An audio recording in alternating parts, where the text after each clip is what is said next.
I have found the book that contains the first ever written Ga.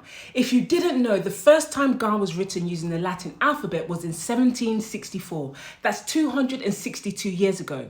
And what you're looking at is the title page from the book written by the man who first wrote the Ga language, and that was Christian Jacob Proton.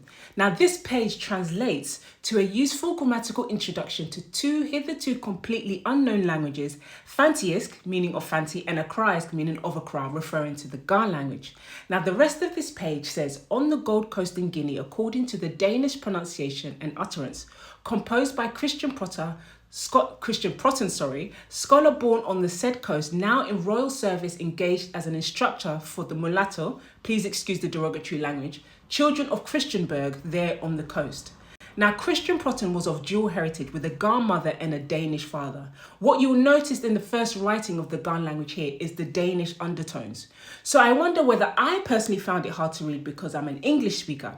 So to my Ga Danes and my native Ga speakers, please tell me whether you find this page easy or hard to read. Now, I only knew this was a Ga page because of the Akraisk and the word Nyombo, which is the 1764 spelling of Nyomo, which means God. I was so amazed because these texts showcase the development of Ga literacy from the 1700s to now. It's similar to how native English speakers may find Shakespearean English hard to read compared to modern English. In the case of Ga, even from the 1700s to the 1800s, you can see such a difference in terms of the development of the writing of the Ga language. There was such a dedication to Ga literacy. You will also notice the Fante, and that was because 20 years earlier in 1744, Jacobus Kapteyn translated some biblical text into Fante, but he died soon after and his work was not touched until Christian Proton, a Ganyobi, took on his work and created a grammatical system for writing for both the Ga and the Fante. So my Fante speakers out there, how easy is it to read this Fante's text from 1764? Is it as hard as the Ga?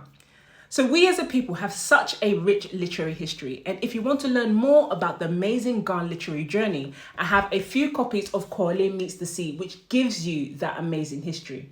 And as a treat, here are a few more pages of excerpts in 18th century Ga for you to enjoy.